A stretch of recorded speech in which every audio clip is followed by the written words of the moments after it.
Wisata, selamat pagi. Gimana nih kabarnya? Masih bersama dengan saya Taris di Klik Malang, a.k.a. Kupas Lintas Kepariwisataan Malang. Kali ini Taris sudah berada di Desa Wisata Gubuk Klakah.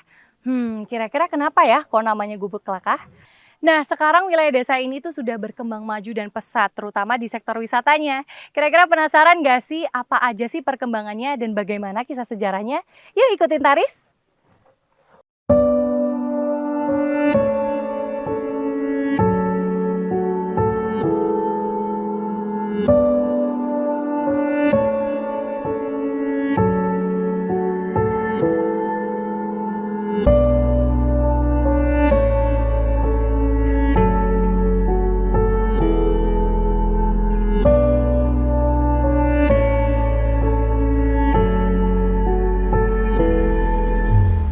Kali ini Taris sudah bersama dengan salah satu founder dari Desa Wisata Gubuk Klakah. Siapa lagi kalau bukan Pak Ansori. Selamat pagi Pak. Selamat pagi Mbak. Gimana kabarnya Pak? Alhamdulillah baik. Alhamdulillah baik ya. Yes, Pak, saya mau ngobrol-ngobrol dan bincang-bincang terkait Desa Wisata Gubuk Klakah. Nggak apa-apa ya boleh, Pak ya? Iya Mbak. Siap. Ngobrolin soal Desa Wisata Gubuk Klakah. Iya. Nah, saya tuh penasaran banget dengan nama Gubuk Klakah itu kenapa ya Pak kok namanya Gubuk Klakah? Apakah ada sejarah tertentu atau mungkin ada cikal bakal atau bagaimana di desa ini?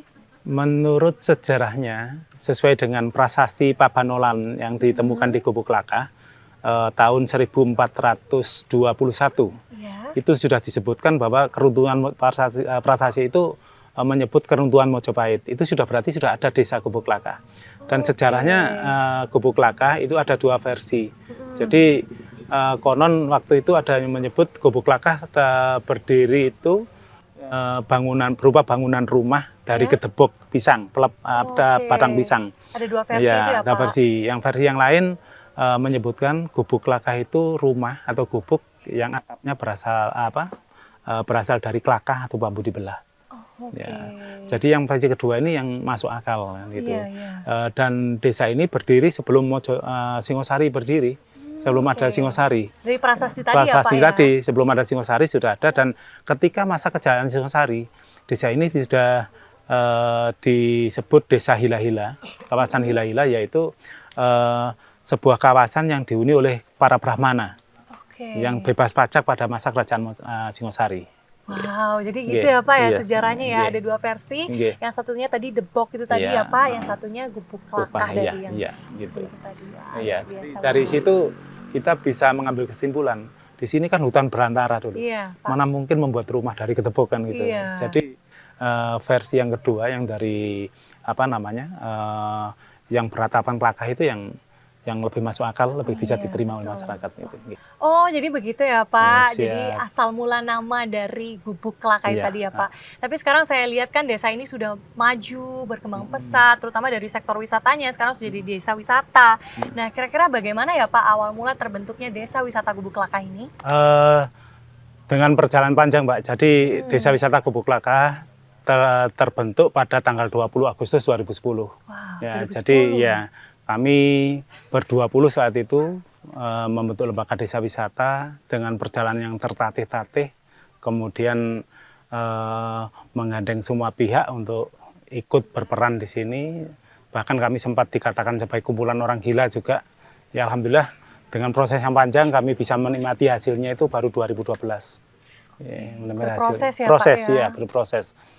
Terus berproses sampai sekarang pun tetap berproses. Jadi karena pariwisata itu, apalagi desa wisata itu ilmunya dinamis, ya dinamis. Jadi tidak ada rumus kalau desa wisata harus begini. Masing-masing daerah kan berbeda, ya. Jadi potensi berbeda, SDM berbeda, itu yang harus kita siapkan betul dari awal. Akhirnya inovasinya juga akan berbeda juga ya Pak. Dan untuk inovasi kami sudah sepakat mulai dari awal, setiap tahun harus ada sesuatu yang baru di Gubuk Klakah. Luar biasa sekali. Jadi itu ya Pak sejarahnya ya Pak. Nah Pak, lalu kira-kira apa yang mendorong Bapak bersama dengan masyarakat sekitar untuk akhirnya tuh memutuskan, wah sepertinya desa ini harus dijadikan desa wisata nih gitu? Berangkat dari pemikiran kami ya, selama ini kami hanya dapat debu yang berterbangan dari jeep yang lewat, kemudian bising kendaraan bermotor yang lewat, kita tidak menerima apapun dari itu. Jadi menuju ke Bromo ya Pak itu ya? Jadi nggak menerima apapun. Terus kami sepakat untuk membentuk lembaga desa wisata, menjual paket-paket desa wisata. Oh, Dan maka dari alhamdulillah itu, berhasil. oh iya, berarti inovasi dan inspirasi itu Ya, dari Bromo ya Pak dari awalnya Bromo. ya? Berawal dari keinginan kami membentuk desa wisata. Selama ini kami hanya dilewati oleh kendaraan bermotor. Kita dapat debunya saja. Dari Bromo ya dari Pak, Bromo, perjalanan iya, dari Bromo. betul. Oke. Dan kami menjadikan Bromo itu sebagai emas saat itu, desa kami sebagai logam yang berkarat. Perbandingan jauh.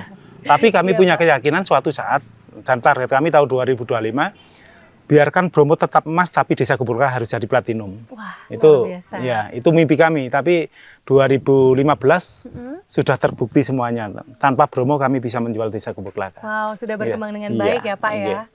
Lalu Pak, bagaimana Pak cara Bapak dan masyarakat juga sekitar, mungkin stakeholder juga, membangun desa wisata Gubuk Laka ini dengan segala potensi ekonomi dan kondisi sosial yang ada Pak? Kita bergandengan tangan dengan semua stakeholder pariwisata, Mbak. Oke. Di pariwisata tidak ada yang bisa instan dan berdiri sendiri.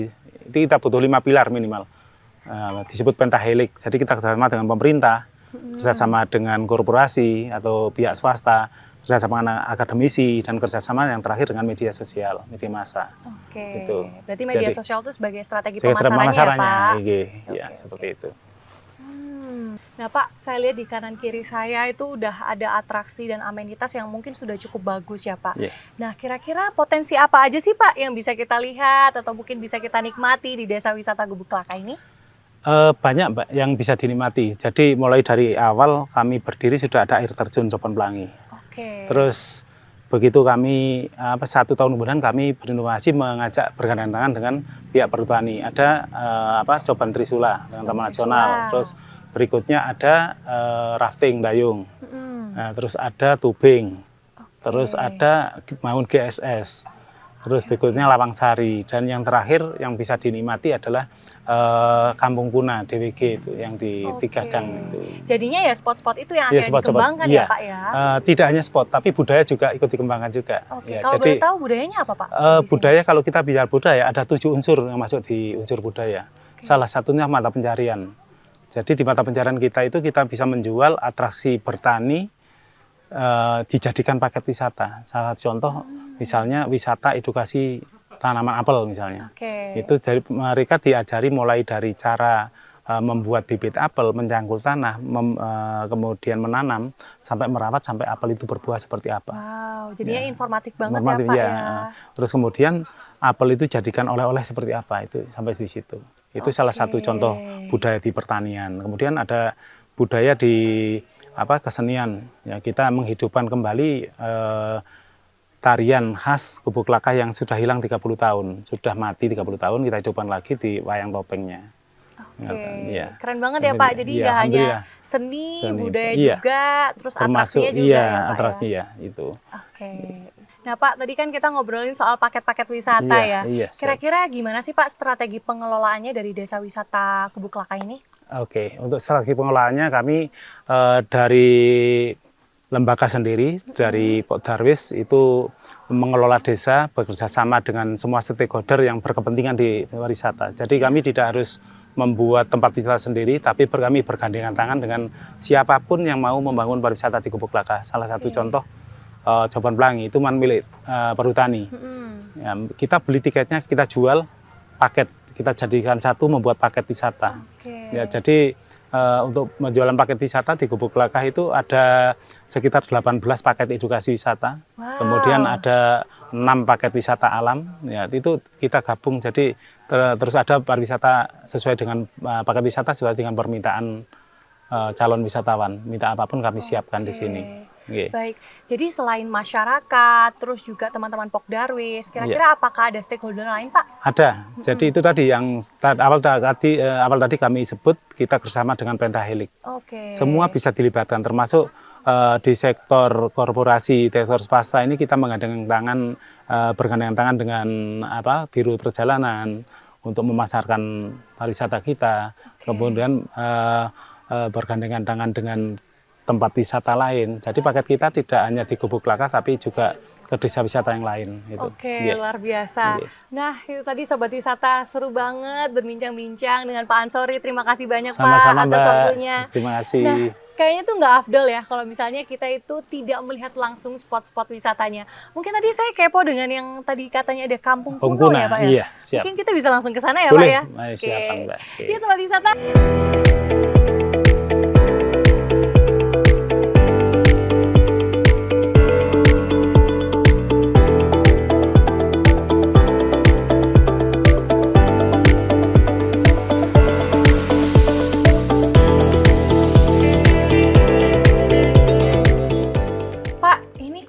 Antar satu rumah dengan rumah yang lainnya tuh desainnya persis. Ini kita berada di kawasan apa, Pak?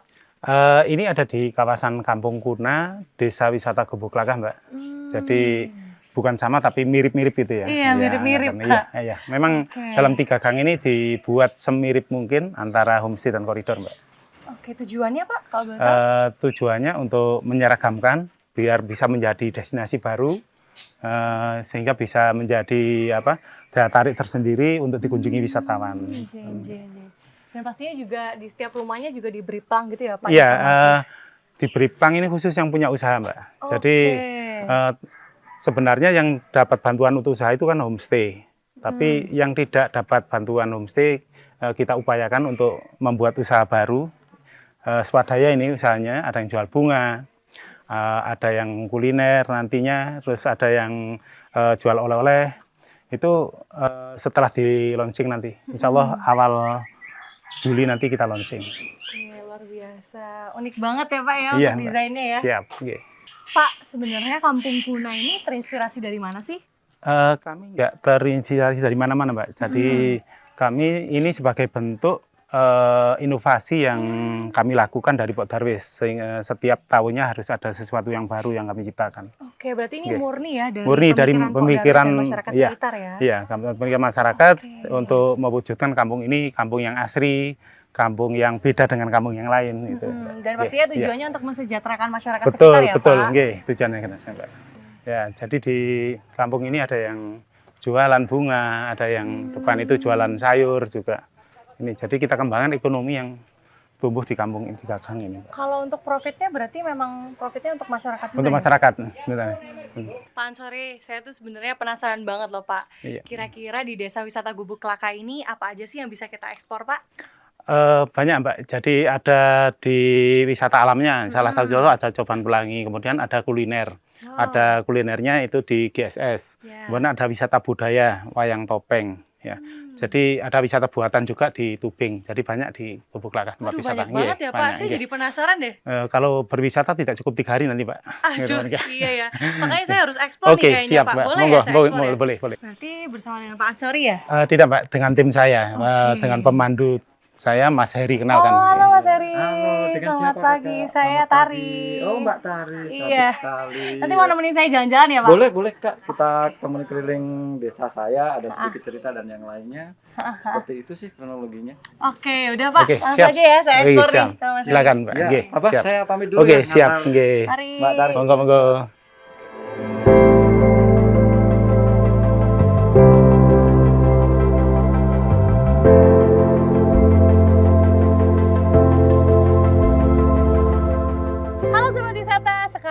Udah berada di Kopi Loji, tepatnya tuh 2 km ya dari Kampung Kuna tadi ya. Betul Kak Tari. Nah, kira-kira di sini ada apa aja sih Mas? Banyak Kak, di sini ada edukasi tentang kopi, ada kafe kopi, ada cara bikin kopi, dan yang terkenal adalah kopi Tengger sama kopi luwaknya.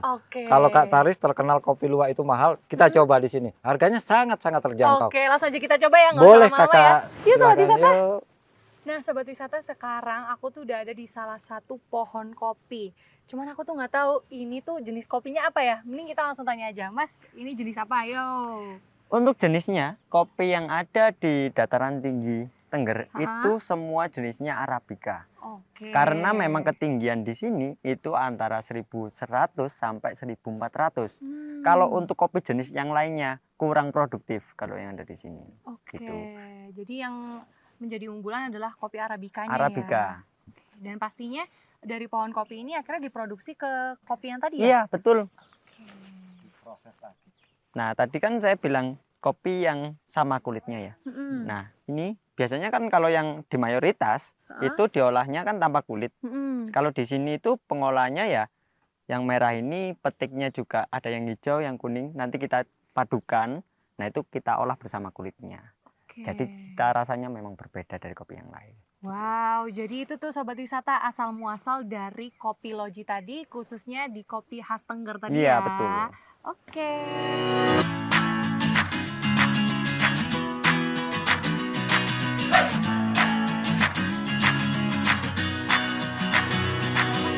Kira-kira varian kopi apa aja sih yang dijual di sini? Kalau untuk kopi yang ada di sini sebenarnya ada dari berbagai daerah, tapi untuk yang kita tawarkan lebih-lebih ke wisatawan adalah kopi khas suku Tengger sendiri. Oke, itu yang menjadi andalan ya. Jadi andalan. Wow, yang mana tuh Mas? Ini kopinya. Oke. Apakah mau dibuatkan untuk Boleh. mencoba unik dan khasnya kopi sini? Boleh, Masnya berkenan? Berkenan. Oke. Saya buatkan khusus untuk Mbaknya. Oke, terima kasih. Kira-kira apa sih Mas yang bikin kopi Tengger ini jadi istimewa dibandingkan dengan kopi-kopi yang lainnya? Oke, sebenarnya kalau kita tahu rata-rata mayoritas kopi yang dijual di pasaran adalah kopinya itu diolahnya tanpa kulit ya, atau kita sebutnya biasanya berasan gitu. Akan tapi kalau misalkan yang ada di suku Tengger, kopinya itu diolahnya sama kulitnya gitu. Ya, jadinya kalau biasanya yang lain itu kan hanya petik merah terus kulitnya dibuang gitu kan, hanya bijinya aja yang dimanfaatkan. Kalau di sini tuh dari awal pembuatan sampai akhir itu kulitnya ikut terproses gitu. Jadi nggak hanya merah, kuning, hijau pun sama. Wow, gitu. boleh lihat nggak Mas? Boleh, ini yang sudah menjadi bubuk dan siap untuk diseduh. Oke. Kalau aromanya sendiri? Bisa di Oke. Oke. Wangi ya. Ya. Di sini diolahnya pun juga menggunakan cara yang tradisional. Oke, Gitu. gimana tuh caranya Mas? Nah, untuk seduhnya kita bisa memakai yang berbagai macam cara. Kalau mau secara tradisional juga bisa. Gitu. Nah Mas, aku tuh penasaran banget kalau ini tuh apa ya Mas ya? Kalau ini kopi Arabica, Oke. tapi ini yang tanpa kulit gitu. Biasanya kan emang yang dijual tanpa kulit seperti ini, gitu kan. Nah, kalau misalkan yang diolah dan menjadi andalan khas suku sini itu emang sama kulitnya, gitu. Langsung aja kita coba ya ini ya Mas ya. Bikinkan yang enak dan manis. Oke, siap. Taris manisnya, Mas. Aduh, siap. Ini tak buatkan khusus untuk Mbaknya ini.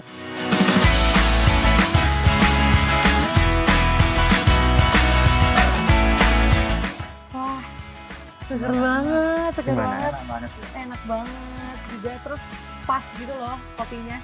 Aduh, sobat wisata, kalian wajib banget cobain ke Kopi Loji dan juga ngerasain ya menu Ya. andalan dari Kopi Loji ini yaitu kopi Kopi khas khas suku suku Tengger. Tengger. Yang mahal kok. Ha-ha, Murah dengan harga meriah. terjangkau.